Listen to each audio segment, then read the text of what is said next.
que significa nesse contexto atual que nós estamos vivendo ser uma pessoa anti-institucionalista? Bem, essa denominação, num dos últimos vídeos que eu fiz, eu falei que eu era anti-institucionalista porque eu era anti-institucionalista.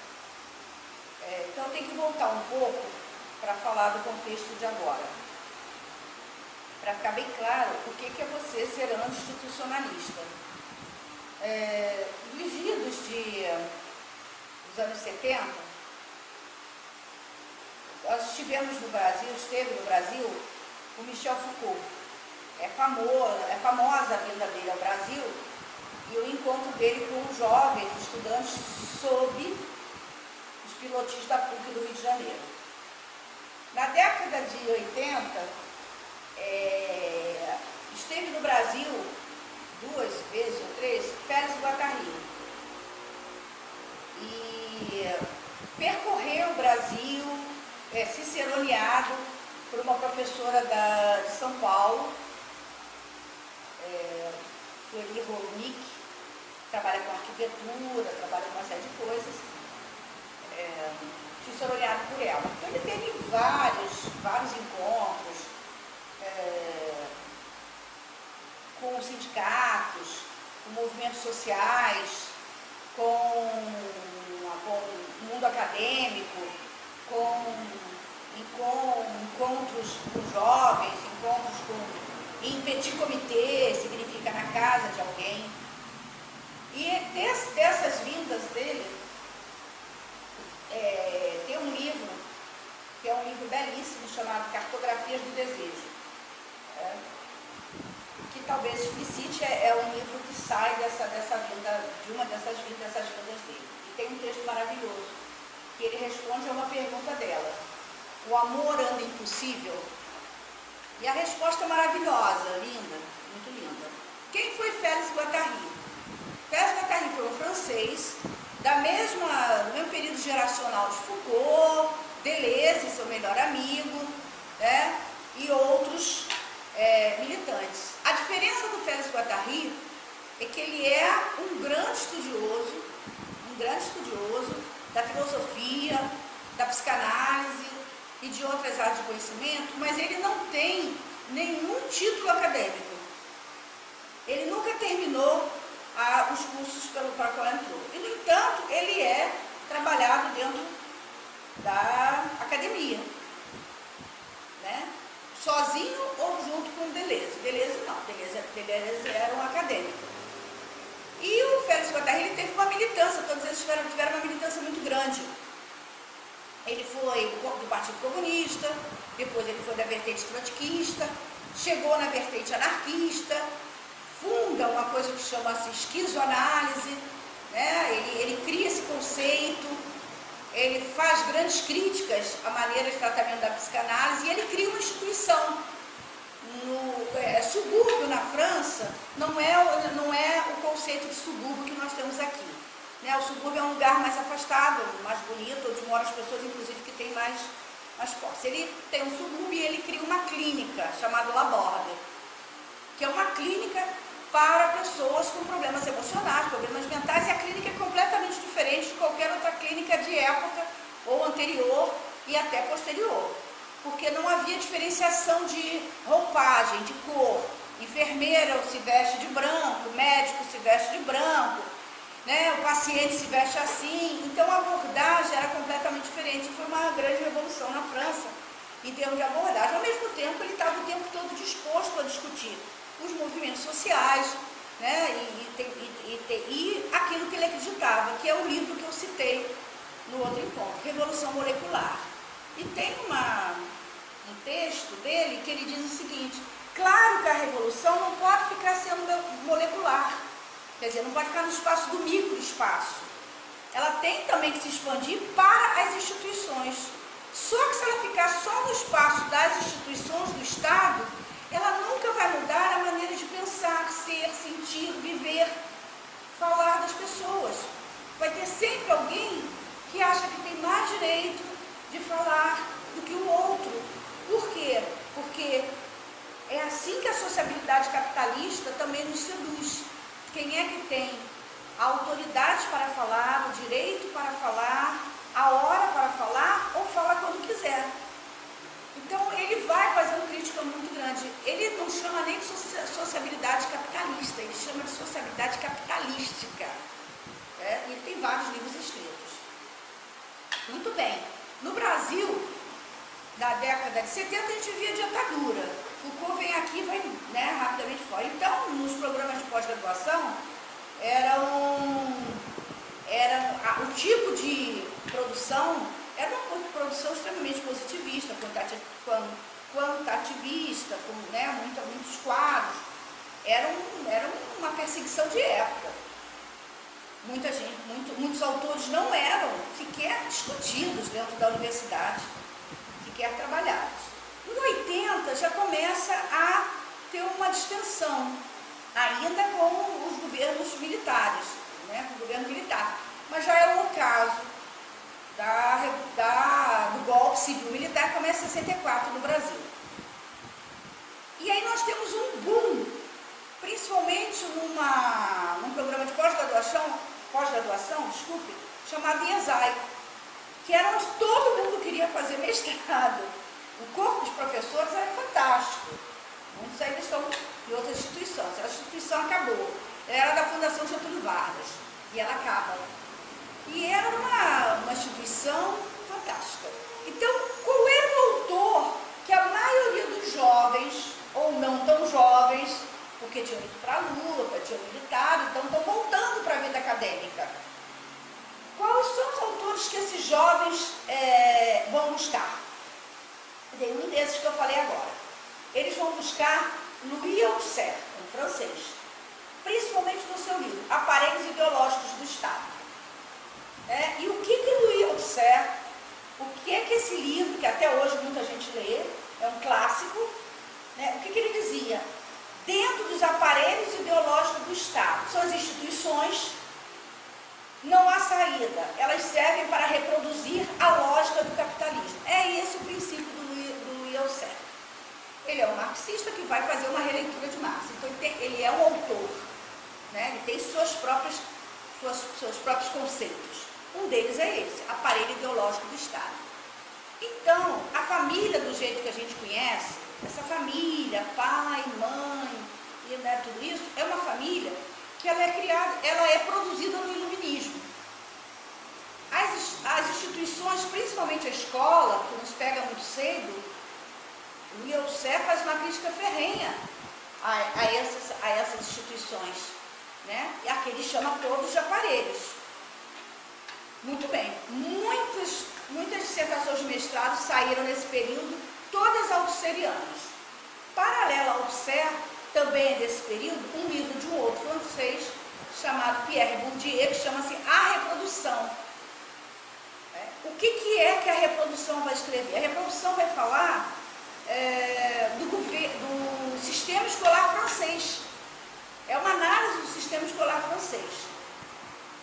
No sistema escolar francês, também ele não vai seguir a linha do Althusser, mas a sua própria linha, né? E ele vai falar sobre como o sistema escolar francês, como ele, na França, dos anos 80, dos anos 70, dos anos 80, como no país da igualdade, liberdade e fraternidade, como o sistema escolar francês, ele era aprisionante. Como ele era aprisionante.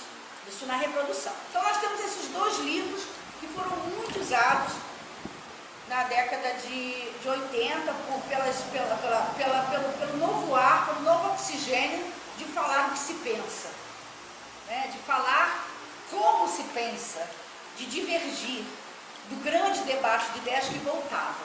Então era uma grande lufada de oxigênio. Mas esses eram os autores. Foucault, Guattari, Deleuze, eles entram após, não concomitante, nem tampouco para substituir, eles entram mais no final dos anos 80, como eu falei, né, até com a vinda do Guattari aqui no Brasil, e principalmente nos anos 90. Eu fiz o mestrado nos anos 90, principalmente em 1992. Eu já conhecia toda a leitura deles, principalmente Félix Guattari antes. Eu e uma outra colega fomos as primeiras pessoas que no mestrado de educação da UF, que era o melhor do Brasil na época, porque tinha um corte marxista, nós fomos as primeiras mestrandas a levar como suporte teórico, metodológico, aquilo que o Guattari nos oferecia. E tivemos assim, desde professores que, seguindo a linha marxista, rejeitavam, né? Rejeitavam mesmo, ainda estavam na questão do econômico em última instância, que é uma frase cunhada, né, pelos marxistas mais clássicos, que está no livro do Marx, até aqueles que foram extremamente generosos. E eu quero dizer o nome de um deles, o professor Gaudêncio Frigoto. O professor Gaudêncio Frigoto foi meu professor em Economia da Educação. Eu só escolho aquilo que me traz, que me desafia. E também rejeito aquilo que eu não confio, né? Então era muito desafiante. Eu tive aula, eu realmente escolhi o que tinha de melhor naquele mestrado, do meu ponto de vista. Então o professor Gaudêncio Frigoto, eu fui aluna dele em Economia da Educação. E eu não vou contar aqui os detalhes, mas tivemos uma grande discussão, não é grande discussão no sentido de ofensa, mas no sentido do debate, na segunda ou terceira aula dele, porque ele veio com um texto, e eu li todos os textos, claro, eu tenho o Capital em casa, aí eu acho muito engraçado, fazendo para isso, quando ele, eu fiz um cursinho do Marx, eu fico pensando, leu os 6 volumes do Capital, que é um livro desse tamanho? Pois é, isso é o que eu chamo de você apequenar o conhecimento, né?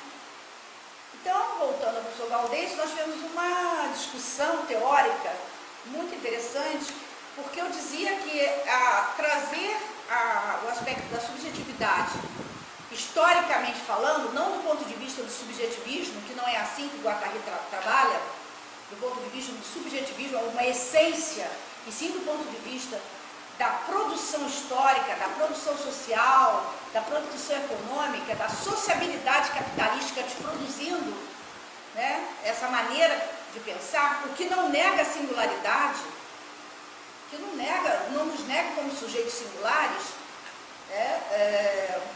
Eu discutia com ele negava porque ele ia para a questão da objetividade.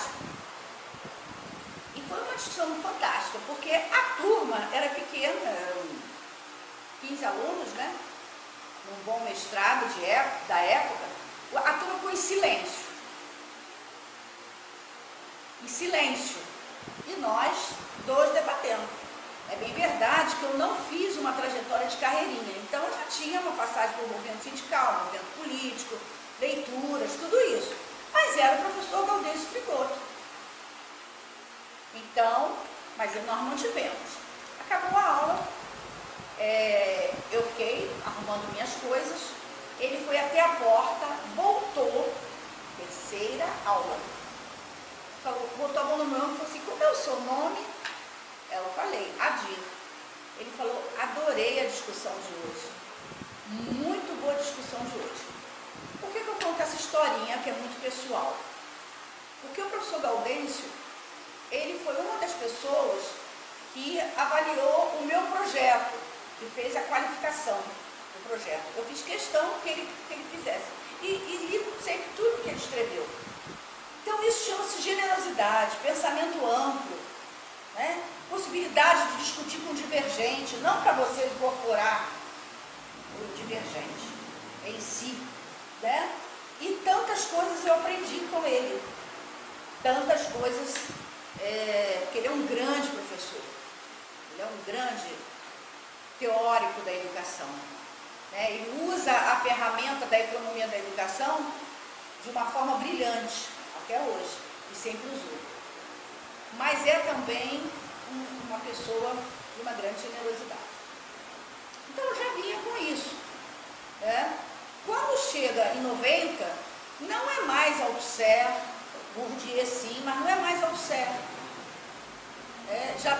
Começa a grande onda, que é a onda Foucaultiana, né? Que é a onda do Fez-Guattari e do Deleuze menos. O Deleuze ele vai ganhar maior expressão quando chega na virada dos anos 90 para o século XXI. Aí o Deleuze entra com força, né? Com muita força. Todos esses que eu citei, eles eram, de uma certa maneira, anti-institucionalistas, ou teoricamente, porque faziam críticas às instituições, ou por suas trajetórias, por criar linhas de fuga em situações adversas. E por dizer que o que importa na instituição é o projeto que a instituição tem, é como ela trabalha com os seus sujeitos ali dentro. Então, na universidade, vamos falar de universidade, o que importa é o projeto que os setores, os diferentes setores da universidade têm, como que os seus sujeitos se relacionam, como que ali vai ser um locus de conhecimento. Então, não é a universidade em si, não é o projeto que ela tem. E eu considero que não é o aluno que deve agradecer à instituição, é a instituição que deve agradecer ao aluno ele estar ali. Ele está ali. O nosso ofício, ele só existe na medida que nós temos alunos. O que eu escrevo só existe na medida que eu tenho leitores. Não é? O que eu estou dizendo aqui só tem sentido na medida que alguém assistir esse vídeo. E quando assistir, ou quando ler o que eu escrevo, já vai ser dono da minha fala e dono da minha escrita. Porque, como diz Barthes, dois falantes nunca se entendem completamente. Então, o leitor, ele é o dono do texto. Ele é o dono do texto. Então, ser anti-institucionalista é um passo enorme. E é alguém que se coloca muito claramente como resistência à sociabilidade capitalista. Então, quando eu digo que eu sigo essa vertente, que eu sou anti-institucionalista, não é que eu não tenha trabalhado em instituições, trabalhei em instituições a minha vida inteira, nasci em uma chamada família, né? Ainda que a minha família tenha como configuração ter sido uma família ampliada, né? Então, eu tenho muito essa ideia da família ampliada. E mais, fui para a escola, passei pela escola, apesar de eu detestar a escola, eu quero deixar bem claro isso. Né? Fui ser professora e com uma ideia na cabeça e um giz na mão. Que nem uma máquina na mão e uma ideia na cabeça, como Glauber, depois com giz na mão. Os meus alunos iam gostar de estar comigo, porque eu gostava de alguns professores, mas eu detestava a instituição escola por todo o quadradinho que ela era, principalmente na época que eu fiz primário, ginásio, aquela coisa toda. E admirava muito alguns professores. Esses ficam para sempre na nossa memória. Né? E eu fui ser professora com essa ideia na cabeça. Os meus alunos vão gostar de mim. E eu fui professora de séries iniciais, até chegar à universidade. Então eu tenho uma trajetória dentro da Secretaria Municipal de Educação do Rio de Janeiro, tenho uma trajetória dentro da UERJ, tenho uma trajetória em instituições privadas, tudo isso fez parte. Tenho trajetória de ter coordenado um projeto nacional de um determinado instituto, tudo isso fez parte. Mas eu não me encanto pela instituição, seja ela qual for. Eu me encanto por aquilo que ela está podendo produzir, por aquilo que ela está podendo me oferecer, né? Então eu não me deixo aprisionar. Na Secretaria Municipal de Educação, eu tenho as melhores lembranças. Eu passei por vários setores. Eu sou meio andarilha. O Ginsburg, Carl Ginsburg, tem um livro que chama-se Andarilhos do Bem. Bom, alguns me consideram uma andarilha do bem, outros podem me considerar uma andarilha do mal, até pelas coisas que eu defendo e digo, muito claramente. Né? Não encontrarão em mim alianças que sejam para formar, que sejam alianças corporativas. Não encontrarão em mim aliados para serem grupelhos. Apesar de que como diz o Guattari, somos todos grupeiros. Mas depende do que a gente faz com o poder que a gente tem na mão. Depende do que a gente faz com o grupo que a gente tem na mão.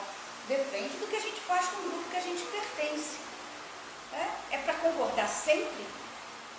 É para nos fecharmos ou é para nos abrirmos? Então isso, na verdade, essa corrente toda que tem uma história, que tem uma trajetória, que tem mudanças de pensamento, né? Tem maneiras de pensar. Isso é o que eu denomino anti-institucionalismo.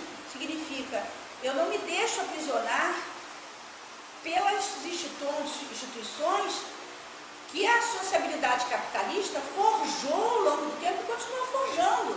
Por exemplo, a questão da tecnologia. Uma aluna me fez uma pergunta. Me fez uma pergunta não, ela postou uma coisa assim. Vamos dar mais instrumentos musicais para as crianças e menos tablets. E eu perguntei, por que não pode dar os dois? Ela falou, não, professor, eu sei que sim, porque aí é que está o problema, aí que está o ponto. O ponto não é o suporte, não é a ferramenta, seja ela um violino, um violão, né, ou um tablet, o que for. O problema é o que eu faço com o que eu tenho acesso. Ora, se eu puder escolher, eu tenho acesso a uma série de coisas, né? Outros têm, mas o problema, o ponto é a questão do acesso. Então, o quanto que as instituições, elas estão mais vinculadas a simplesmente se agarrarem com unhas e dentes à sua própria sobrevivência, ou a interferirem realmente em pontos nevrálgicos num país como o nosso, para chegar na pergunta inicial, numa conjuntura como essa, numa conjuntura onde nós voltamos abaixo a um aumento maior na linha de pobreza, onde, na verdade, nós temos um número enorme de desempregados. O que podemos mais fazer?